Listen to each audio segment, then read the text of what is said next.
আসসালামু আলাইকুম, welcome to আফরোজাস cooking time. আজকে আমি তৈরি করে দেখাবো পাস্তা। খুব সহজ এবং খুব অল্প উপকরণে খুব কম সময় আপনাদেরকে আমি এই পাস্তাটা তৈরি করে দেখাবো, একদম ঘরোয়া উপকরণে। চলুন দেখে নিই কীভাবে পাস্তা রান্না করা যায়। প্রথমে আমি এখানে একটা পাস্তার প্যাকেট নিয়েছি। এটা আমি কুলসন যে প্যাকেটটা সেটা নিয়েছি। আপনারা যে কোনো ব্র্যান্ডের এই পাস্তা ব্যবহার করতে পারবেন। আর পাস্তার ঠিক এই জায়গায় দেওয়া আছে কতটুকু সময় ধরে সিদ্ধ করতে হবে। ঠিক আমি এইখান থেকে 2 কাপ পরিমাণ পাস্তা নিয়ে নিয়েছি। চাইলে আপনারা কম বেশি নিতে পারেন। আমি একটা প্যাকেটও নিয়েছি, তার সাথে মশলাটা ছিল। চুলায় একটা প্যানে পর্যাপ্ত পরিমাণ পানি আর কিছুটা লবণ দিয়ে দিয়েছি। যখন পানিটা এরকম টকবগিয়ে ফুটে উঠবে, এরই মাঝে আমি পাস্তাগুলো দিয়ে দিচ্ছি। পাস্তাগুলো দিয়ে দেওয়ার পর সাথে সাথে এটাকে একটু নেড়ে চেড়ে মিশিয়ে নিতে হবে পানি এবং লবণের সাথে।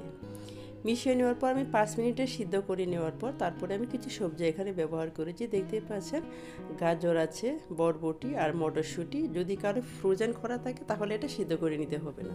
টোটালে আমি এখানে 7 মিনিট সিদ্ধ করবো। 10 মিনিট পর্যন্ত সিদ্ধ করলে এটা ওভারকুক হয়ে যাবে। সিদ্ধ হয়ে গিয়েছে, এবার চুলা থেকে নামিয়ে নিচ্ছি।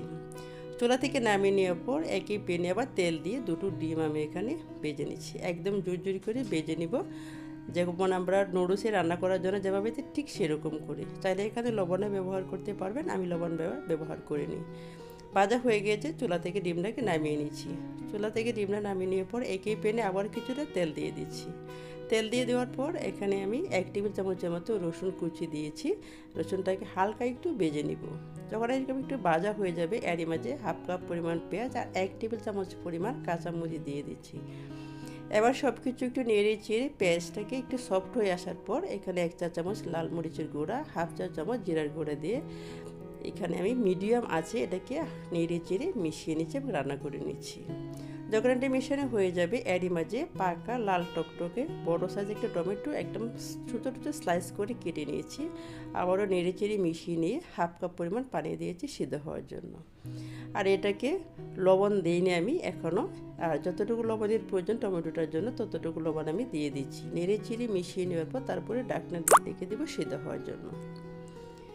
5 মিনিট ধরে এটাকে আমি সিদ্ধ করে নিয়েছি। এরপর দেখতে পাচ্ছেন তেলটা কিন্তু উপরে বেশি আসতে একদম মিশে গিয়েছে, একদম প্লেন হয়ে গেছে, একদম সসের মধ্যে। চাইলে আপনারা এখানে টমেটো সসটা ব্যবহার করতে পারেন, আমার হাতের কাছে নেই তাই আমি ব্যবহার করছি না।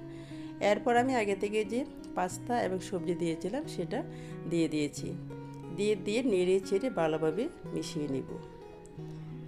দেখতেই পাচ্ছেন খুব সহজে কিন্তু রান্না হয়ে যাচ্ছে। ভিডিওটা কেমন লাগছে আপনাদের কাছে সবাইকে অবশ্যই কমেন্টের মাধ্যমে জানিয়ে দিয়ে একটা লাইক এবং সাবস্ক্রাইব করতে ভুলবেন না। এরপর আগে থেকে ভেজে রাখা ডিমগুলো দিয়ে দিচ্ছি। দিয়ে দেওয়ার পরে যে আমি মশলাটা দেখিয়েছিলাম সেই মশলাটা উপর থেকে এভাবে ছিটিয়ে দিচ্ছি। এরপর আমি আবারও নেড়ে চেড়ে খুব ভালোভাবে মিশিয়ে নিচ্ছি। দেখতে পাচ্ছেন খুব সহজে কিন্তু রান্নাটা হয়ে গিয়েছে পাস্তা, এবং খেতে কিন্তু ভীষণ সুস্বাদু দেখতেই পাবেন। আর একবার হলে ট্রাই করবেন। আর উপর থেকে আমি আর কিছুটা ধনিয়া পাতা কুচি দিয়ে দিচ্ছি। এটাও টেস্টটাও আসবে যেমন, দেখতেও সুন্দর। এই তারই মাঝে তৈরি হয়ে গেলো আমার পাস্তা রান্না। খুব সহজ দেখতেই পাচ্ছেন। তো সবাই ভালো থাকবেন, সুস্থ থাকবেন, আমার জন্য দোয়া করবেন। আগামী রেসিপি দেখার জন্য সবাইকে আমন্ত্রণ।